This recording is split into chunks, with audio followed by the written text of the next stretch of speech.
Salut à tous, on se retrouve aujourd'hui, gros week-end français sur le running notamment, avec la performance exceptionnelle de Jimmy Gressier. On va en parler avec Stéphane aujourd'hui, record d'Europe sur le 5 km et Megdes Woldou, record de France du marathon. Installez-vous bien, vous êtes dans la chambre d'appel. On your marks. Set. Allez Alex, on commence par un véritable exploit. 12 minutes 57. C'est le temps qu'a réalisé Jimmy Gressier hier à Lille. Mais avant d'analyser un peu cette course assez dingue, je pense qu'il est normal de mettre en avant l'organisation sur le semi-marathon de Lille. À pas confondre avec la braderie de Lille, il y avait ces deux événements qui étaient un peu mélangés. Donc ils ont décidé de se dissocier.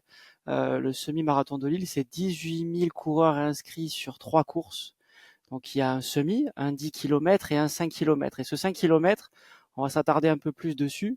C'est un parcours qui est ultra plat, seulement 5 mètres de dénivelé sur le compteur. Donc très plat, un seul demi-tour dans les rues de Lille. Donc ça limite grandement les cassures, on va dire, de rythme. On y ajoute une météo qui a été clémente, pour le nord en tout cas, 5-6 degrés, une ambiance de fou. C'est un gros savoir-faire d'organiser des événements dans le nord et notamment à Lille. La première édition de cet événement était datée de 1980, il me semble. Alors ils ont changé un peu l'événement et la formulation, mais en tout cas c'est un gros savoir-faire, ça c'est sûr. Et avec 12 minutes 57, Jimmy Gressier, il explose son propre record de 15 secondes. Donc c'est un nouveau record de France, c'est un nouveau record d'Europe. Ce record-là d'Europe, il les détenait déjà depuis l'année dernière. Il avait battu à Monaco en 13 minutes 12. Et cette performance-là, écoutez bien, elle représente la cinquième meilleure perf mondiale de tous les temps. Ça veut dire qu'il n'y a que les Africains qui ont fait mieux, des Éthiopiens et des Kenyans. C'est vraiment une grosse performance. Et Jimmy Gressier, il décroche ce deuxième record d'Europe. Alors, il avait déjà battu en 12 minutes 54 le 5000 mètres indoor. Et là, il s'est présenté à Lille sur les routes de Lille et il a battu ce record en 12 minutes 57. Donc, c'est vraiment un exploit. Faut le souligner, ça, c'est sûr. Ouais, très grosse performance de Jimmy qui était à domicile, hein, on le connaît, on le sait. Jimmy Gressier, c'est un mec de Boulogne-sur-Mer, donc pas très loin de Lille.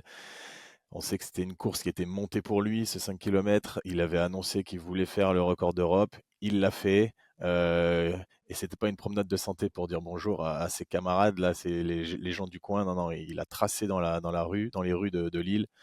Euh, Avant de parler de sa course à proprement parler, on va parler de son échauffement, hein, parce que Jimmy, on a la chance qu'il partage beaucoup de choses sur ses réseaux sociaux, sur Strava. Pour ceux qui le suivent, ils doivent se régaler parce que vraiment, il y a beaucoup d'informations et c'est hyper intéressant de suivre des mecs passionnés comme Jimmy qui mettent, qui partagent tout, qui donnent tout, qui consacrent leur vie à la course à pied et qui le partagent. Donc ça, c'est déjà une belle chose. Jimmy Gressier à l'échauffement, footing, 4 km, de plus en plus vite. Et il finit par 5 fois 30-30 dans l'allure, quasi dans l'allure. Ça, c'est 20 minutes avant le départ. Et après, bah, comme tout le monde, avant le départ, une petite ligne droite, histoire de se remettre dans l'ambiance. Et voilà, Jimmy, l'échauffement, c'est quelque chose qu'il a banalisé, il sait faire, il a sa routine, et après, on sait maintenant que ça marche, et il part sur la course. Alors la course, elle était livrée pour Jimmy Gressier par Romain Mornay, un international français, donc c'était le grand luxe pour Jimmy. Romain Mornay qui revenait de Appel d'Orme et qui avait fait là-bas le 3000 mètres. Ouais, c'est ça, il était qualifiable au 1500 et au 3000, mais il avait fait le 3000. Donc il l'a emmené sur 3 km, comme par hasard. Et temps de passage, l'allure demandée c'était 7,40, sachant que le record de Mornay au 3000 c'est 7,36. Le record de Jimmy au 3000 c'est 7,30 et il passe en 7,40. Donc c'est monstrueux et ça part super vite. Et après, ben, Stéphane, fallait tenir. Ouais, c'est ça. Alors, il est parti vite parce qu'il part en 2,32 au 1000 mètres. Donc après cet échauffement que tu nous as décrit, c'est un gros départ, hein. 2,32, ce sera le meilleur de ce kilomètre. 2,36 pour le deuxième, 2,34 pour le troisième et 2,44 pour le quatrième. Et pour rebondir sur ce que tu dis par rapport au du lièvre, Jimmy, il a décidé un peu de mettre une petite boîte quand même avant le passage aux 3000, et je pense qu'il a payé un peu ce segment-là du 3 au 4 parce qu'il fait 2 minutes 40 au 1000 mètres. C'est son moins bon 1000 mètres sur sa course. Ça reste très bien. Il va finir en 2,35, donc il accélère même. C'est assez rare de voir ce petit creux là sur ces athlètes-là qui sont normalement réglés vraiment à la seconde près. Par contre, ce que ça représente, c'est 2,35, 2 minutes 35 par kilomètre de moyenne, c'est 23,14 km/h. Et ça, c'est du lourd, ça, c'est sûr. Ah, pour ceux à qui ça parle pas vraiment, ça fait aussi 1,02 au 400 mètres pendant 5 km, hein, ça fait 31 au 200 mètres ou 15 secondes 5 au 100 mètres. 50 fois d'affilée 100 mètres en 15 secondes 5. Bon, Stéphane et moi, on s'accroche pas longtemps là, on vous le cache pas. Ouais, très peu. Je pense qu'on l'aide sur le tout début du segment. Avant de finir sur sa course, il faut pas oublier que Jimmy, il a préparé cette course. Il a préparé depuis longtemps. Il avait annoncé dans les médias qu'il venait à Lille, chez lui, tu l'as dit Alex, pour battre ce record d'Europe, qui d'après lui devait être le seul à l'avoir, parce qu'il y a un Belge qui a été naturalisé il y a 2 ans, il me semble, qu'il a égalé, 13 minutes 12, peut-être l'année dernière. Lobalu, ouais, qui a 13 minutes 12. Donc ils étaient deux à détenir ce record d'Europe. Et Jimmy, lui, il voulait être le seul à battre ce record. Il a fait 3 grosses semaines d'entraînement, et ça aussi, vous pourrez le retrouver sur Strava, c'est super intéressant. 3 grosses semaines d'entraînement entre 143 et 178 km par semaine. Et après, il a fini un peu son affûtage la dernière semaine. Il s'est présenté en grande forme pour cette course. Donc vous allez voir un peu tout ça. Mais à noter quand même, Alex, qu'il y a un autre Français, Yann Schreb, qu'on connaît quand même, qui est performant depuis des années. Et ben là, il a sorti quand même une très grosse perf qui est un peu éclipsée par la perf de Jimmy, mais Yann Schreb, troisième, 13 minutes 00, donc il aurait battu le record si Jimmy Gressier n'avait pas explosé ce record-là. Il gagne 22 secondes à son ancien record, Yann Schreb. Et ce qu'il faut noter, c'est qu'il bat même son record du 5000 mètres à l'extérieur. Et ça, c'est assez rare. On sait que sur la piste, on va quand même plus vite que sur la route. Les pistes étant un peu plus protégées, on a facilement des temps de passage. On a aussi la wave light qui permet d'aider. On a des De... pointes aussi. Et les pointes, tu l'as dit, les pointes Ça jouent aide. un rôle. Ça, c'est sûr. Mais les Français, en tout cas, dominent clairement l'histoire du running, en tout cas sur ce 5 km, parce qu'ils sont premiers et deuxième all-time. Ouais, au niveau européen, là, ça y a une petite hégémonie française qui se crée et ça fait plaisir.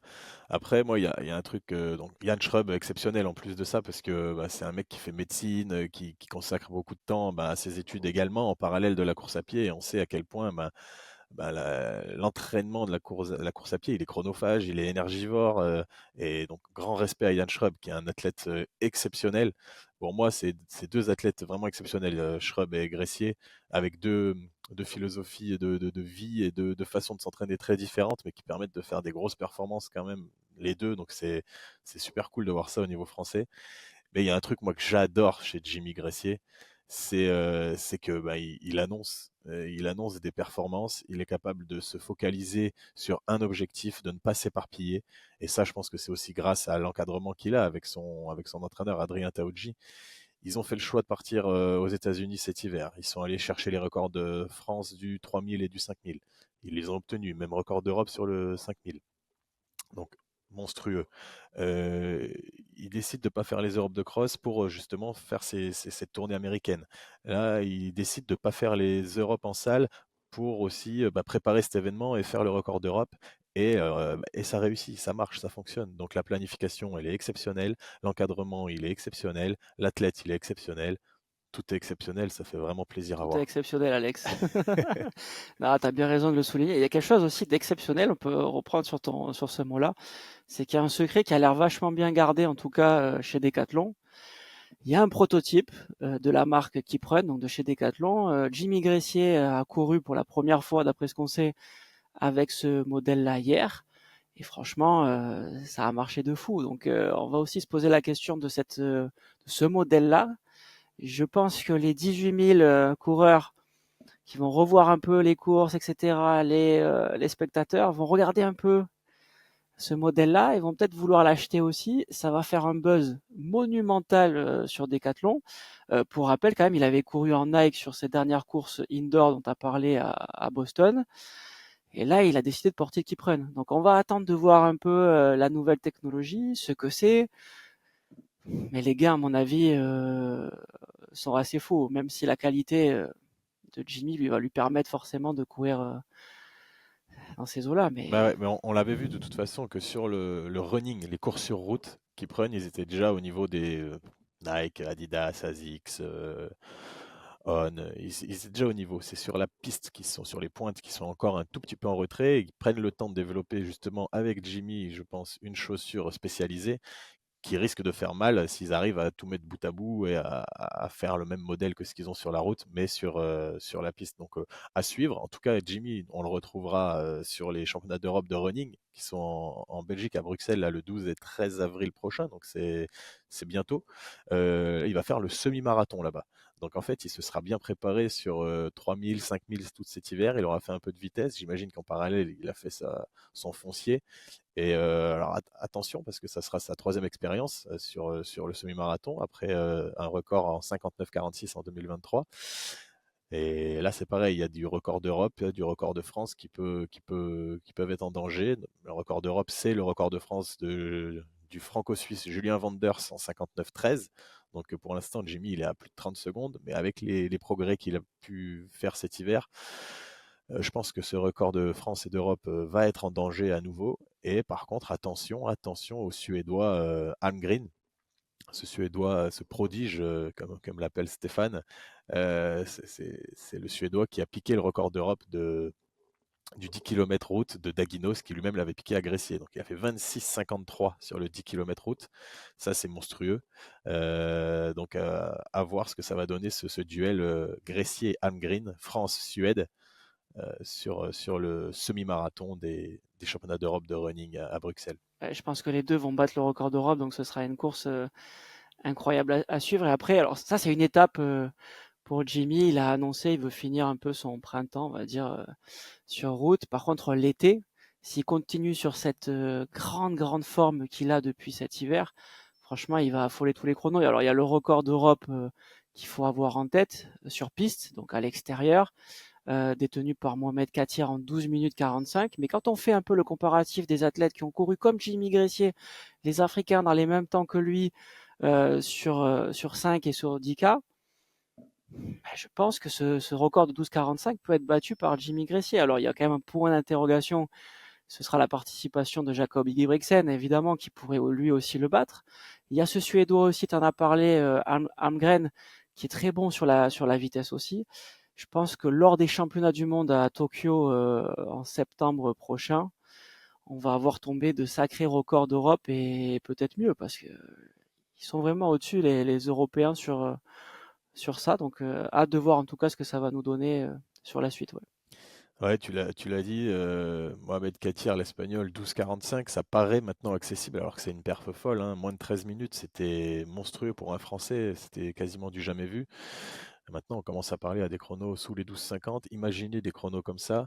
On a hâte de voir ça, mais après, de là à pouvoir lutter pour les podiums, pour le podium à Tokyo, au championnat du monde ou aux Jeux Olympiques, ça va être encore compliqué hein, avec tous les coureurs de l'Afrique de l'Est notamment, Éthiopie, Ouganda, Kenya. Donc les médailles, c'est compliqué, mais en tout cas, pour l'instant, les records tombent, les records d'Europe, et qu'il en profite, Jimmy, tu l'as dit aussi, parce que Jacob Ingebrigtsen n'est pas encore monté sur 5000, 10 km, mais le jour où il va monter, ça risque de faire mal, donc affaire à suivre.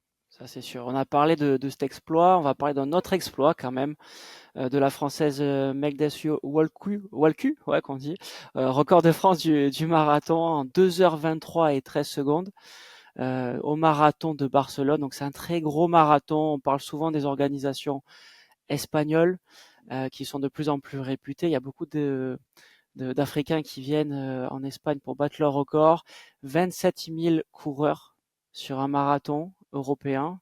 C'est assez rare pour le souligner. C'est une organisation au top. C'est en Espagne. C'est 65 à 90 euros le dossard. Donc je vous laisse calculer la plus-value en tout cas pour cette organisation. On n'a pas vraiment les chiffres des prize money. Sinon on vous les aurait donnés, mais je pense que ça représente beaucoup.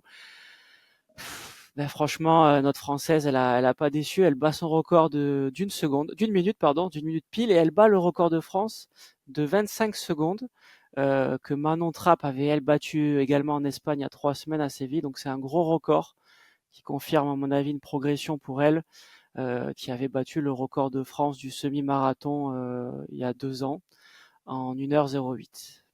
Ouais, Megdes Woldou, on la voit venir depuis quelques années, hein, elle est naturalisée française depuis 2021.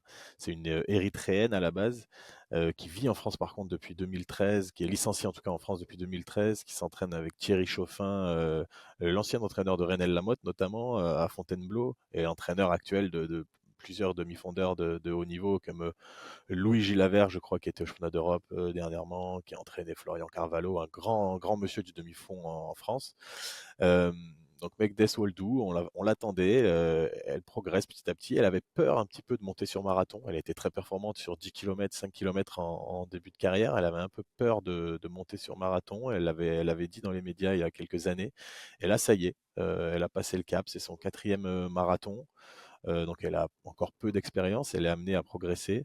Elle finit sixième quand même du marathon de Barcelone, on l'a dit, un gros marathon avec donc un marathon populaire, 27 000 personnes, mais quand même une victoire féminine en 2h19-33 par Sharon Chelimo, ce qui est une très bonne perf, hein, de moins de 2h20. Ça parle sur marathon. C'est une fille Megdes qui va falloir suivre. Elle a réalisé les minima pour Tokyo, les minima World Athletics, mais pas les minima FFA. Elle en est encore à 2 minutes. La barre est très très haute pour le marathon féminin, pour les championnats du monde de Tokyo. Donc à suivre cette athlète, sa progression. On va voir ce que ça donne dans les semaines à venir. Ouais, je trouve dommage, tu l'as dit, les minima de la Fédé sont très hauts. Alors ils ont forcément leur raison, mais pour la petite anecdote, en 2023, donc lors des derniers championnats du monde à Budapest, le marathon féminin se gagne dans un moins bon temps que ce qu'elle vient de réaliser là, Megdes. Donc je pense que quand même, peut-être faut se remettre en question aussi et se dire bon bah là, il y a 2 ans, le marathon féminin, elle s'est gagnée en 2h24, elle fait 2h23. Est-ce qu'on va pas l'aider? Est-ce qu'on va pas l'accompagner? Ça, c'est une politique après fédérale. Et en tout cas, ils seront seuls juges pour dire si c'est la bonne idée ou pas. Mais je pense qu'elle va avoir forcément des regrets. Alors, est-ce qu'elle va pouvoir recourir un marathon avant la date limite, qui sera certainement en août ou en juillet? Je sais pas. C'est très compliqué d'enchaîner les marathons. Elle a déjà annoncé que sur les championnats d'Europe de course sur route, elle fera le 10 km, donc même pas le semi ni le marathon. Est-ce qu'elle met une croix sur cette qualification? On ne sait pas. Est-ce qu'il y a un repêchage de possible par le World Athletics? Je pense pas non plus. Donc c'est un peu dommage si aucune des marathoniennes se qualifie pour les mondes. Et pour conclure un peu sur les statistiques, depuis donc 2024, il y a eu 3 records de France qui ont été battus et c'était pas arrivé pendant 14 ans, depuis Christelle Donné. Donc de 2010 à 2024, il n'y avait pas eu de record de France battu. Et là, on enchaîne avec 3 filles qui battent le record de France: Méline Ronin, Manon Trapp, puis Megdes Waldu hier. Donc il y a vraiment une belle dynamique. Peut-être qu'il y a aussi le classement par équipe que la France va pouvoir jouer sur le marathon, je sais pas.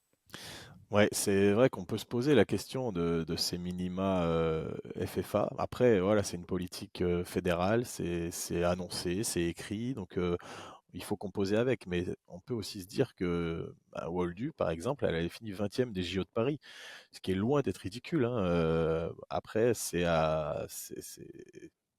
on sait que, comment dire, il y a que trois Kenyans, que trois Éthiopiennes sur les C'est ça. marathons en grand championnat, alors que, bah, par exemple, quand on est sur le marathon de Londres ou de Berlin, bah, il y a peut-être 25 Kenyanes dans les 50 premiers. Donc, c'est quand même très différent souvent les marathons de championnat et les marathons, on va dire, pour faire des records, notamment parce que déjà sur un marathon pour faire un record comme celui de Barcelone là, ce week-end, ben, Megdes Woldou, elle avait un lièvre perso qui avait été fourni par son équipementier ASICS quelques jours avant la course et qui était là, voilà, dédié à sa performance, donc qui l'a emmené sur les bases qu'elle voulait, chose que ben, on n'a pas sur un championnat. Donc c'est des courses qui sont différentes. Alors, Est-ce qu'il faut se fixer sur un chronomètre ou sur une capacité à être performante le jour J sur un parcours donné?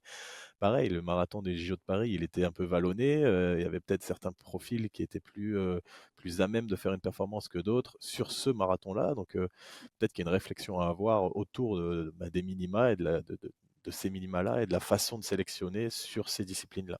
Ouais, non, complètement. On parlait tout à l'heure des chaussures avec Jimmy, un peu un secret bien gardé, comme on vous a dit. Alors là, c'est l'inverse avec Megdes. On sait qu'elle court en Meta Speed Sky Paris de la marque ASICS depuis quelques années. Il me semble que c'est le cas. Donc c'est une chaussure que vous pourrez trouver au tarif de 250 euros si vous voulez les acheter. ASICS et les différents sites annoncent 8% de gain de rebond. Donc on a hâte de savoir ce que Jimmy en tout cas va nous proposer sur son modèle fabriqué avec Iprun, mais en tout cas 8% de gain c'est énorme, donc ça peut aussi jouer, on le sait, on avait déjà parlé. Il y a quand même une petite polémique autour de Melkes, donc faut qu'on vous en parle un tout petit peu, on est assez transparent avec vous sur ça. Sur les réseaux sociaux, elle se fait attaquer un peu. C'est un peu dommage d'après moi. Elle a été naturalisée française il y a quelques années et beaucoup disent que c'est pas vraiment la roue record woman de France et que ça devrait plutôt revenir à Manon Trapp ou Méline Ronin. D'après moi, je trouve ça un peu dommage. Elle a fait ses preuves en France, entre guillemets. Elle a été licenciée depuis 2013 en France, dans un club parisien. Elle s'entraîne avec Thierry Chauffin depuis quelques années aussi. Elle avait un autre entraîneur depuis 2013, licencié en France.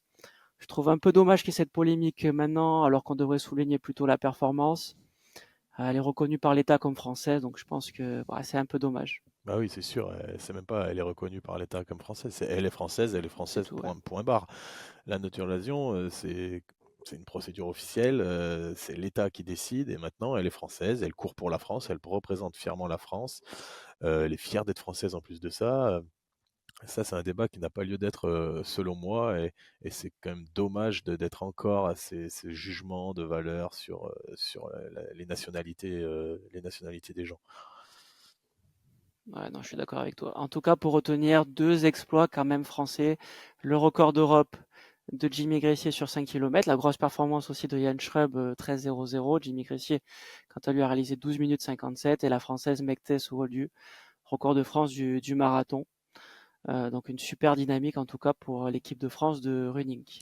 Et ouais, et allez, juste pour petite information, vu qu'on parle des équipes de France, on peut aussi noter que ce week-end, il y avait les championnats, la Coupe d'Europe de lancer long à Nicosie, en Chypre. Pas des perfs folles côté français, mais bon, on a quand même nos têtes d'affiche qui étaient présentes, donc on va dire deux mots sur eux, avec la présence de Mélina Robert-Michon, qui a un peu passé à côté de son concours avec une perf autour de 58 mètres. Yann Chaussinan qui a expliqué que le lanceur de marteau, notre lanceur de marteau, qui a fait plus de 81 mètres cet hiver et qui a expliqué que le plateau était un petit peu glissant pour lui, un petit peu pour lui qui lance en 3 tours alors que les autres lancent en 4 tours, c'était un petit peu plus compliqué pour lui. Il a fait 77 mètres, perf qui reste honorable, et quand même une belle perf de notre jeune pousse sur le marteau féminin, Rose Loga, qui a fait presque son record. Elle a un record à 73 mètres, un peu plus de 73 mètres. Là, elle a fait 72 mètres 80 quelques, je sais plus la perf exacte, mais voilà, pour Rose, c'était un bon championnat, de belles choses. Donc l'équipe de France de lancer a été ce week-end à Nicosie. Et ça a moins brillé que le running, mais c'était quand même sympa à suivre. Les conditions météo étaient pas folles en plus, donc perf à relativiser. Euh, on va espérer que les prochaines compétitions, et notamment les championnats du monde de Nanking, se passent bien pour les Français également. Et de toute façon, on vous tiendra informé de tout ça dans des prochains podcasts très très rapidement. On se donne donc rendez-vous très très bientôt. Ciao la team. À bientôt.